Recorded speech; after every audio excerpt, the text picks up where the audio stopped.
Hoje é domingo, dia de respostas radicais, vocês mandaram bastante coisa pra gente aqui no Instagram do Ideias Radicais, e eu quero responder as mais curtas aqui. Tem algumas aqui que são boas e eu queria fazer um vídeo inteiro dedicado a isso vai sair ao longo da semana, mas vamos lá.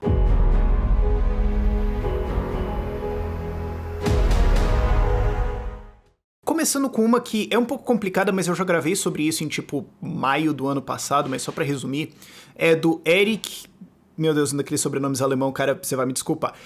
Não usar máscara em espaço público é uso da liberdade individual ou invasão da do outro?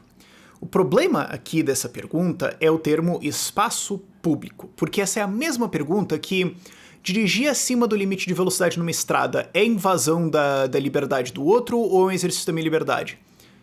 Quem que é o dono da estrada? Porque isso, na verdade, é uma pergunta sobre padrões de segurança. É você perguntar assim, se eu for numa obra, se eu for visitar uma obra e eu não quiser usar capacete, eu tô exercendo a minha liberdade ou eu tô violando alguma regra? Bom, se a obra é privada e o canteiro de obras é privado e ele exige que, como medida de segurança, você use um capacete, então você usa a porcaria do capacete ou você vai ser chutado, você não pode entrar. Isso resolve esse problema. Então, quando você tem um espaço público, ninguém é dono. E essas regras de segurança são colocadas medindo riscos e retornos pelo proprietário daquele espaço. Certo? Ele pode pensar assim, tem algumas coisas que vão ser invasivas demais, mas tem algumas coisas que assim, eu quero obrigar o pessoal a fazer, porque senão, cara, alguém pode se machucar, pode dar porcaria aqui, não sei, ou eu quero. Aí a propriedade dele, ele vai fazer o que for conveniente pra ele e o que mais atrair clientes lá dentro. Quando você tem um espaço público, quando você tem o Estado administrando isso, não tem como você medir isso. Não tem como você decidir isso de uma maneira racional, porque não existe um decisor. O correto seria você privatizar todas essas propriedades e colocar isso em regras privadas. E aí alguns lugares iam exigir máscara e outros não. Isso seria a solução. O fallback disso, né, isso não acontecendo, você fala, bom, como o Estado não tem nenhuma autoridade nem sequer para existir, qualquer regra que ele coloque é inválida. Então, nesse caso, você deveria ter a liberdade de não usar se você quiser. E daí tem o argumento, mas eu posso, talvez, existe o risco de eu contaminar alguém. Não, risco não é justificativa. Agressão de fato ou ameaça explícita e viável dela Isso é agressão, ok? Agora, existe uma possibilidade de... Não, isso não é agressão, isso não é nenhum motivo pra nada. E, então vamos deixar claro, se você contaminar alguém, isso deveria ser considerado uma agressão sim, caso quem seja contaminado consiga provar isso e considere isso uma agressão, porque ele pode também falar, deixa pra lá. Agora, se eu só tô andando na rua e eu não estou contaminado e alguém pode falar assim, mas você pode e você pode... Não. Isso não te dá direito a nada, vai chorar pra lá. Isso aqui não é a mesma pergunta, mas eu acho que o cara tá querendo chamar atenção pra alguma coisa, que é Drick.A86. Você acredita que até hoje a família real do século passado vive de imposto? Bom, sim, caso vocês não saibam, existe um imposto em propriedades imóveis vendidos em Petrópolis. E esse imposto vai para a família real, basicamente. Não é todos eles que usam isso, eu não sei exatamente os detalhes de quem que recebe tudo mais, mas de fato existe uma empresa que recebe esse dinheiro e que é controlada por um dos braços da família real, o que é um negócio que meio... Hã? Sim, isso existe, só pra você saber, tá? Pergunta do William Dionísio. Acabar com o Estado é o mesmo que acabar com a política ou existe política sem o Estado? Isso depende de qual é a sua definição de política. Porque você pode definir política como eleições, ter políticos, ter pessoas que administram as coisas do Estado, e, bom, então nesse caso, sim. Agora, se você define política como conversar com pessoas para resolver problemas de mútuo interesse ou problemas de associação entre indivíduos que envolvem as propriedades deles, então não. Isso pode existir dentro de contexto de, por exemplo, sócios de uma empresa.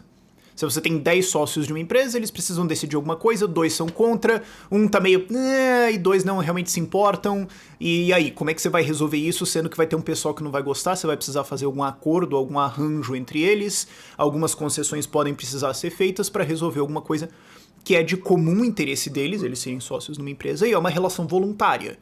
Então, entenda, depende da sua definição de política aí. Se você só define política como resolver os problemas das pessoas quando elas se encontram, então, não.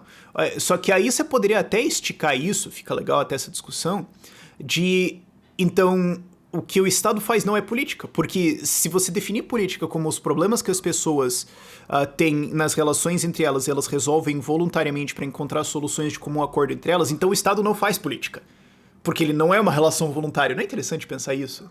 Eu gosto quando você começa a examinar a definição das coisas e contrastar isso, você tira algumas coisas interessantes, sabe? Pergunta do Manuel Thiago: como fundar uma cidade livre se todas as terras já têm donos?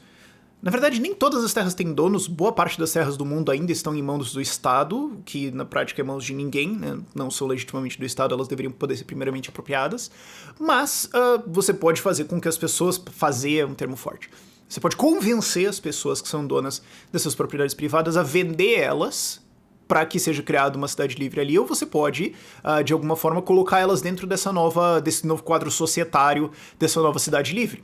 É uma coisa que pode acontecer. Próspera, em Honduras, foi uma compra de terreno. O terreno foi comprado de uma entidade privada, e ele vendeu e foi criado o Próspera Honduras lá em cima. Não tem nenhum problema nisso. Mas é bom essa preocupação aqui, porque às vezes eu vi duas matérias extremamente ruins, mas assim, uau! Sobre isso, sobre cidades privadas querendo criticar isso, dizendo que é o neofeudalismo, meu Deus do céu, dizendo que a ideia era, tipo, privatizar cidades que já existem e tudo mais, tipo, não. E aí que você vê que quem escreveu isso não se deu o trabalho de ler, tipo, sei lá, 2 minutos sobre isso. A ideia não é criar isso em cima de lugares que já existem sem o consentimento das pessoas, mas sim ter uma estrutura com 100% de consentimento dos participantes. Pergunta do Diego Ego 84. Como posso ajudar meu município com ideias liberais? Ou tô imaginando aqui também ideias libertárias. Primeira coisa a fazer: treine você. Então estude, entenda o que você está defendendo em mais detalhes, e não só as ideias técnicas de liberdade, mas também como organizar um movimento, porque esse é o segundo passo que eu ia falar, né? Comece a criar uma comunidade, comece a criar pessoas ao redor disso, porque não adianta só a gente saber isso assim na nossa casa e esperar que o mundo mude, você precisa convencer outras pessoas, e não só convencê-las tecnicamente, mas começar a conseguir organizar pessoas ao redor de, cara, associações, grupos, formais ou informais, tanto faz. Isso é a base da sociedade, assim, um pouco mais complexa, sabe? Você precisa conseguir. Isso pode ser, assim, só um boteco, ancap e tomar cerveja no fim do mês, sabe? Pode ser isso. Ou, por exemplo, digamos se homeschooling é aprovado, né? Você vai precisar ter comunidades locais de homeschoolers. Isso é uma necessidade, certo? Depois disso, aí vira muito mais aberto, sabe? Porque você pode ir para um caminho muito mais ativista, de ficar externo e querer organizar pessoas e erguer ideias e tudo mais. Você pode ir para um ativismo mais prático, de vamos tentar de fato botar a mão na massa e ajudar algumas coisas a acontecerem. Isso pode ser, vamos ajudar escolas da favela, escolas privadas da favela a erguer fundos, fazer reformas, esse tipo de coisa. Já divulguei esse tipo de coisa aqui no canal. Vamos ajudar pequenos empresários, mas meio mesmo, a galera micro mesmo, que muitas vezes é de periferia, que tá começando a empreender, vamos, tipo, ensinar eles, ajudar alguma coisa assim. Isso pode ser massa pra caramba também. Você pode concorrer pra eleições. Cara, ganhar como vereador, pra vocês terem uma noção, a nossa taxa de vitória de candidatos em cidades pequenas em 2020, cidade pequena eu defino como 120 mil habitantes ou menos. Tem motivo estatístico de por que eu defino isso, não vou explicar aqui. Mas a nossa taxa de vitória foi 66%. Isso com quase zero preparação desses candidatos. Se tivesse um pouquinho mais de preparação, ia ser tipo 80% frouxo. Facinho. Então, concorrer a vereador, cara, dá pra brincar, o que me leva à próxima pergunta que eu quero pegar aqui. Mas, e é um só dá pra brincar, cara. Dá pra fazer muita coisa. Acho que isso aqui já é um bom começo. Fazer eventos é muito bom.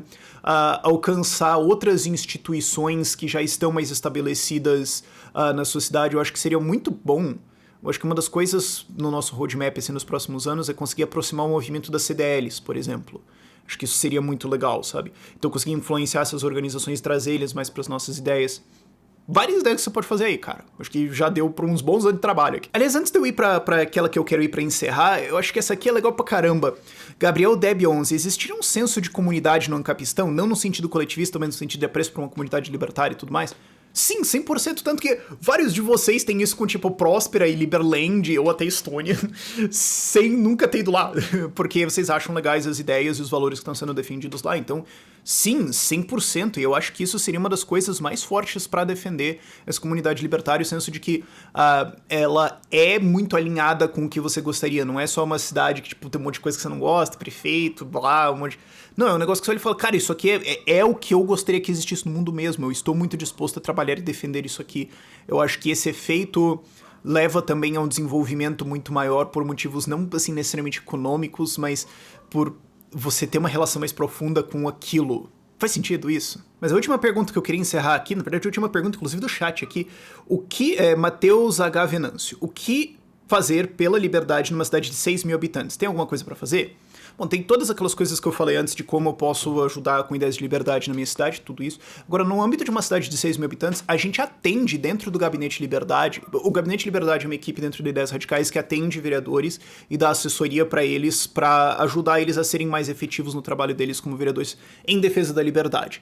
Então, ajuda a escrever leis, a auditar obras, esse tipo de coisa, fazer revogaço, enfim. Muitas vezes pauta do dia a dia também. E dentro do Gabinete Liberdade, a gente atende 2 cidades desse tamanho, mais ou menos. Uma é de, acho que 7 ou 8 mil habitantes, e outra é 5.031, sei lá, alguma coisa assim. Aí você pensa, é muito pequeno, não vai fazer nada. Bicho, o orçamento numa cidade dessas é de milhões, sempre. Ok? Então, isso é uma coisa que a gente nota no Gabinete Liberdade, é fácil de ver teoricamente, mas é legal ver na prática.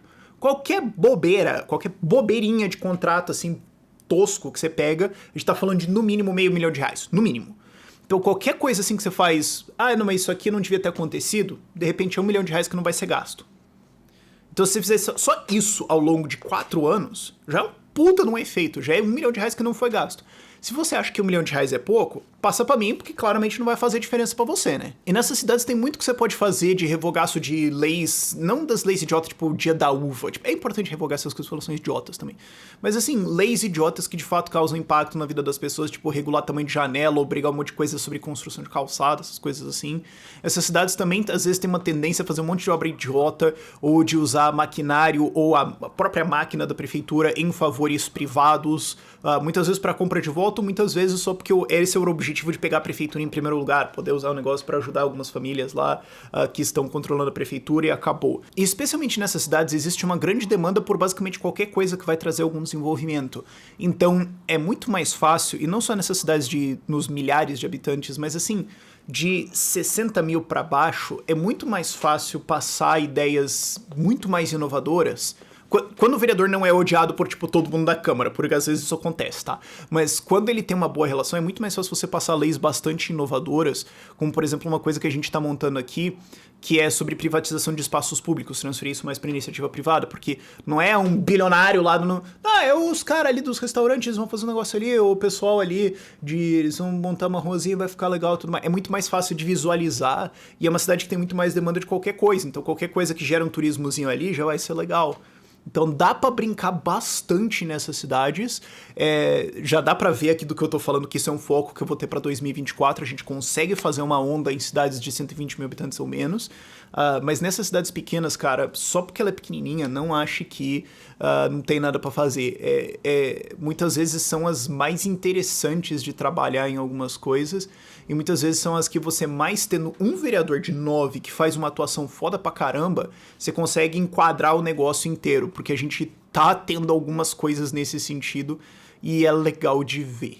Mas enfim, esse foi o nosso Respostas Radicais. Tem várias coisas aqui que mandaram pra gente que são boas, que eu quero fazer vídeos dedicados ao longo da semana. Sigam a gente no Instagram. Por esse vídeo é isso. Tchau, tchau.